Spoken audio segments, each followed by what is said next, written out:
a 17-year-old who admitted to getting meth from the defendant in exchange for approximately $2 and some McDonald's. Now at 6, a Beaverton man is facing numerous charges for allegedly selling drugs to high school students and sexually abusing them. We have more from his first court appearance coming up. And dozens of states now suing the Environmental Protection Agency after the Trump administration repealed findings that greenhouse gas emissions contribute to climate change. The lawsuit saying the repeal abandons a core responsibility to the American people. Plus, let's go Badgers! Woo! The hype was undeniable for the start of March Madness here in Portland. A look at all the fans flocking to the Moda Center and where the bracket is at now. Ahead is your news at Sunrise starts right now.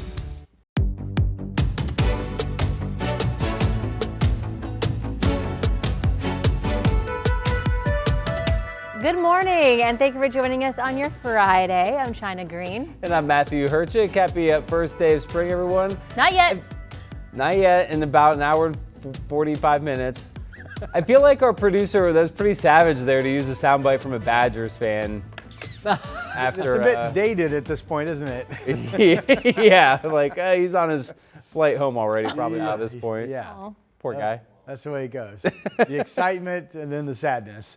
All right, pretty good day coming up. Again, 7:46. We'll officially get into the spring season this morning. The rain coming up from the southwest, feeding along the north coast of Oregon up into Washington. But all of this will start to drop southward down into our area. It does appear that we'll have a dry morning here in the valley, Portland and Salem, and up into Vancouver. And then we'll look at increasing rain chances this afternoon. Here's our state capital where it's still fairly clear out, 55 degrees. The bricks are dry downtown, and it's 54. Yeah, it's really warm outside. This is the warmest start of the week so far. So to the bus stop, all dry, mix of clouds, 53. 60 at noon, I still think dry, and then rain chances build about the time the kids start to get out of school today. 62 degrees at that time. Here's Chris.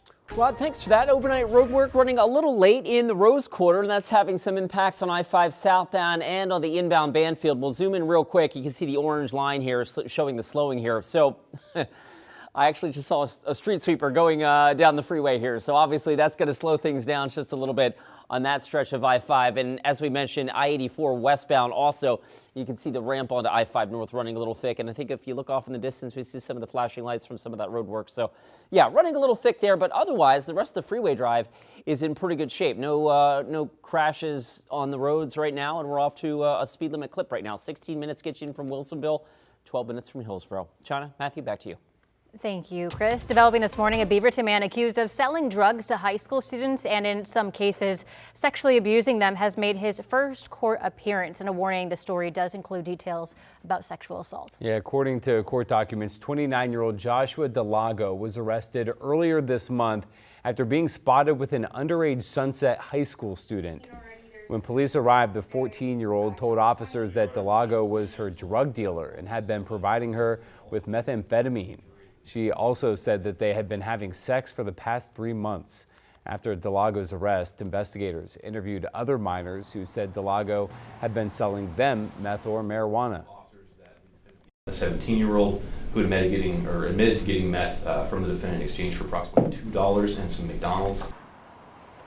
That 17-year-old also said Delago attempted to engage in sex acts with her. Detectives have identified 9 victims thus far, but believe there may be more. Delago faces 19 counts for rape, sexual abuse, and unlawful delivery of meth and marijuana. Meantime, in Vancouver, police arrested a man accused of offering alcohol and drugs in exchange for sex with teenage girls between 13 and 17 years old. 32-year-old Culver Brar right there was arrested last Friday after a months-long investigation. He faces 39 counts, including trafficking, rape, commercial sex abuse, among other charges. Vancouver police believe there may be other victims and are asking anyone who has information to contact them. And a reminder, if you or someone you know is a survivor of sexual assault, help is always available 24/7. One option is the National Sexual Assault Hotline at 1-800-656-4673. Meanwhile, KGW's parent company Tegna has been acquired by Nexstar, the owner of Coin TV. That's after the FCC waived a rule that would have prevented the merger and the DOJ signed off on the deal. The $6+ billion deal creates the largest operator of local TV stations in the country. And in a full statement, the FCC chairman said in part, quote, "For too long, the FCC stood by while newspapers closed by the dozen in communities all across the country. Those trusted sources of local news and information shuttered while the FCC dithered. If you care about local news, you should care about the future of local broadcast TV stations." Now, this comes a day after attorneys general from 8 states, including Oregon, filed a lawsuit to block the deal. Here's what California Attorney General Rob Bonta had to say. Mega mergers in broadcast media are especially dangerous because they result in fewer voices reporting on what's happening in our communities. President Donald Trump has said that he supports the merger. As part of the acquisition, Nexstar must sell 6 television stations in markets across the country, not including Portland. And new this morning, a major climate fight is now heading to court. 24 states, including Oregon and Washington, are suing the EPA over a rollback of key greenhouse gas rules. The move could reshape how emissions are regulated nationwide. Sunrise reporter Corey Johnson joins us live with the details on what's at stake here. Good morning, Corey.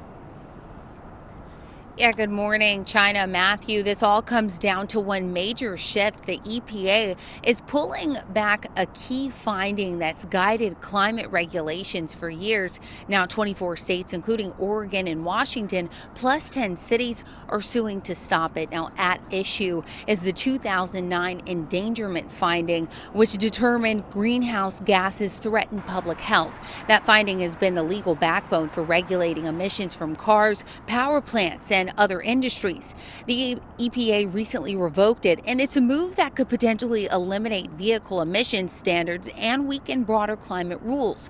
Multiple states are now arguing that rollback would put public health at risk. Leaders in Oregon and Washington, including Attorneys General Dan Rayfield and Nick Brown, say rolling back these protections ignores real climate impacts. California Governor Gavin Newsom says it's about energy independence. California is about energy independence. We're about freedom, freedom from big oil, freedom from big manufactured global crises. Now, the EPA says the decision is legally sound and it's based on a fresh review. The case is now moving through federal courts, but it could have the chance to go before the Supreme Court. Guys. Our Corey Johnson reporting live. Thank you, Corey.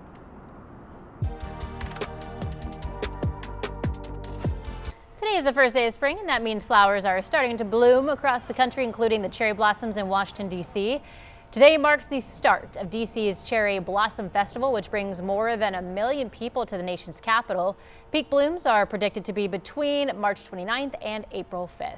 And this is what the cherry blossoms looked like yesterday along the Tom McCall Waterfront Park. We will have a live look at the blooms, plus details on some spring events to help you get into the spirit coming up later this morning.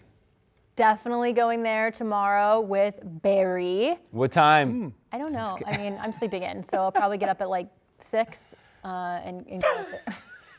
I mean, we wake up at 2 a.m. That's sad, but that's very legitimate. Like, if my body lets me sleep until 6 o'clock, like, that is fantastic. But we are going. We're going to be there. If you see us, say hello. Say hi to Barry. All right. And we're going to get food out there, too. That's why I wore this suit today. Oh, is that why? Barry. Oh, that's so cute. Okay, this is getting awkward. Here's a look at our radar this morning. We do have the front on track to drop through our area later today and into this evening, and that's when we will get most of today's rain. Right now, it's just solid rain from, Astoria all the way up the Washington coast and into Seattle, but there is still dry time north of Longview at this point. Here's a closer look at Doppler radar. Again, Astoria now showing Olympia starting to pick up the rain, but from Longview southward inland, we are all dry. And you're seeing some blue sky early this morning from the top of the Timberline camera, 41 degrees looking out over to the southeast. Here's the Vancouver, the Springs of the Waterfront camera. We are dry and we are crazy warm. It is 56 degrees outside and there's not much of a breeze. I'm telling you, I didn't think there was a chill in the air this morning, period. 52 in Battleground, 53 in Oregon City, Tiger 57. Estacada's in the 40s, so is Dallas and Corvallis. Good morning to you, 46 is your temperature. Here's the afternoon map. So look, we've got rain right now on the north coast. That's going to continue much of the day and increase. I think Portland's probably dry until about 3 o'clock-ish. That's when we'll start to look for the chance of rain, which will be coming in from our west and our north. And then the rain increases as across the valleys we go into this evening. It's another sunny day with temperatures in the 70s in central and eastern Oregon. How about Baker City at 77? How about it? Here's our 7-day forecast. The spring equinox this morning, 7:46. Again, best chance for rain late afternoon and through mid-evening, 62 the high, but a dry weekend, and both days should see some decent sun, 57 and 59 degrees.